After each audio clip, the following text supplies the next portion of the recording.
मी पंजाब सांगू इच्छितो की जळगाव जिल्हा नंदुरबार जिल्हा इकडं देखील म्हणजे आज मध्ये रात्रीच्याला खूप ठिकाणी जोराचा पाऊस पडणार आहे म्हणून उत्तर महाराष्ट्रातल्या सर्व शेतकऱ्यांसाठी आनंदाची बातमी। आता पाहू शकता हे वर्ध्याकडून बुट्टीबोरीकडे जात आहे। इकडे देखील विजेच्या कडकडासह जोरदार पाऊस सुरू झालाय आणि इकडे देखील आज आणखीन मध्ये जवळपास 23 तारखेपर्यंत पूर्व विदर्भात जोरात पाऊस पडणार आहे। सध्या मी पूर्व विदर्भात आहे म्हणून तुम्हाला सांगू इच्छितो। तर या ठिकाणी परत सांगू इच्छितो की नंदुरबार जिल्हा, जळगाव जिल्हा, धुळे जिल्हा, त्याच्यानंतर कोपरगाव तालुका, त्याच्यानंतर वैजापूर, सिल्लोड, कन्नडचा काही भाग, कन्नडचा भाग काही, त्याच्यानंतर जळगाव जामोद घाटाच्या खाली त्या भागामध्ये आज 15 ऑगस्टला रात्रीच्याला तुमच्या इकडे चांगला दमदार पाणी पडणार आहे। वड्या नाल्याला देखील पाणी येणार आहे म्हणून हा अंदाज लक्षात यायचा।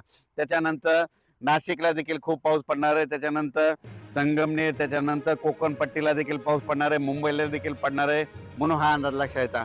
पण राज्यातले आता परत सांगू इच्छितो की आता मराठवाड्याकडे वळू। मराठवाड्यामध्ये सांगायचं झालं तर आज आहे 15 ऑगस्ट पासून ते 22 ऑगस्ट पर्यंत, म्हणजे 15, 16, 17, 18, 19, 22 तारखेपर्यंत दररोज मराठवाड्यातल्या म्हणजे 7 जिल्ह्यामध्ये, लातूर जिल्हा झालं, परभणी जिल्हा झालं, हिंगोली जिल्हा झालं, नांदेड जिल्हा झालं, जालना जिल्हा झालं, त्याच्यानंतर संभाजीनगर, धाराशिव जिल्हा, बीड जिल्हा या भागामध्ये जोराचा पाऊस पडणार आहे म्हणून दररोज जिल्ह्यात वेगळ्या म्हणजे दररोज मराठवाड्यातला वेगवेगळा जिल्हा धरणार आहे आणि खूप जोराचा असा पाऊस पडणार आहे म्हणून मराठवाड्यातल्या सर्व जिल्ह्यातल्या शेतकऱ्यांनी हा अंदाज लक्षात घ्यायचा। आणि बीड जिल्ह्यातल्या शेतकऱ्याला सांगू इच्छितो तुम्ही जरा सतर्क राहा। तुमच्या बीड जिल्ह्यामध्ये, लातूर जिल्ह्यामध्ये, म्हणजे बीड जिल्हा, लातूर जिल्ह्यामध्ये आणि त्याच्यानंतर पाथर्डी, अहिल्यानगर ह्या पट्ट्यामध्ये म्हणजे जवळपास म्हणजे कडा, आष्टी, जामखेड ह्या पट्ट्यामध्ये जवळपास म्हणजे 15 ऑगस्ट पासून ते 22 ऑगस्टच्या दरम्यान तुमच्या इकडे अति मुसळधार पाऊस पडणार आहे। तुमच्या बीड जिल्ह्यातल्या सगळ्या नद्याला पाणी येणार आहे। हे 8 दिवसात एकदा जोराचं पाणी येणार आहे म्हणून बीड जिल्ह्यातल्या शेतकऱ्यांनी, लातूर जिल्ह्यातल्या शेतकऱ्यांनी, धाराशिव जिल्ह्यातल्या शेतकऱ्यांनी हा अंदाज लक्षात घ्यायचा। त्याच्यानंतर अहिल्यानगरमध्ये पाथर्डीकडे येतो, त्याच्यानंतर करंजी घाट येतो, तिकडे देखील खूप पडणार आहे आणि तुमचे छोटे छोटे तळे सगळेच ह्या पावसामध्ये भरून जाणार आहेत म्हणून हा अंदाज लक्षात घ्यायचा। त्याच्यानंतर परत एक सांगू इच्छितो की आपल्या महाराष्ट्राचं म्हणजे मराठवाड्याचं परभणी, जालना जिल्हा याचं ताण भागवणार जायकवाडी धरण ते जवळपास आता भरत आलंय।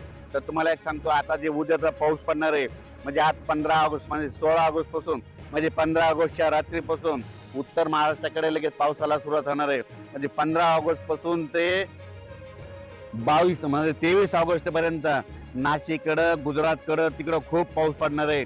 त्याच्यामुळं त्या नाशिकच्या ज्या नदी, गोदावरी नदी, तिला पाणी येणार आहे, त्याचं पाणी जायकवाडी धरणाकडे जाणार आहे। जायकवाडीचं पाणी सोडावं लागणार आहे म्हणून जायकवाडीच्या लाभ क्षेत्रातल्या शेतकऱ्याला सांगू इच्छितो की पाणी सुटल्याच्या नंतर तुमच्या मोटरी पाण्यात जातील, वाहून जातील म्हणून तुमच्या काय करायच्या 18 तारखेला तुम्ही काढण्याची तयारी ठेवा, कारण की 22च्या दरम्यान तुम्हाला एकदा पाणी सुटणार आहे। त्याच्यानंतर येलदरी धरण ह्या पावसामध्ये 30 तारखेपर्यंत भरून जाणार आहे।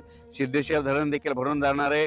खडकपूर्णा देखील धरण भरून जाणार आहे। त्याच्यानंतर आपलं आमच्या परभणी जिल्ह्यातलं दुधना एक धरण आहे, ते देखील आता ह्या पावसामध्ये जवळपास 80, 85, 90 पर्यंत जाणार आहे आणि त्याचं देखील पाणी सोडावं लागणार आहे म्हणून हे लक्षात येतं। अचानक वातावरण बदल झाला, उद्या केलेला मेसेज दिला जाईल।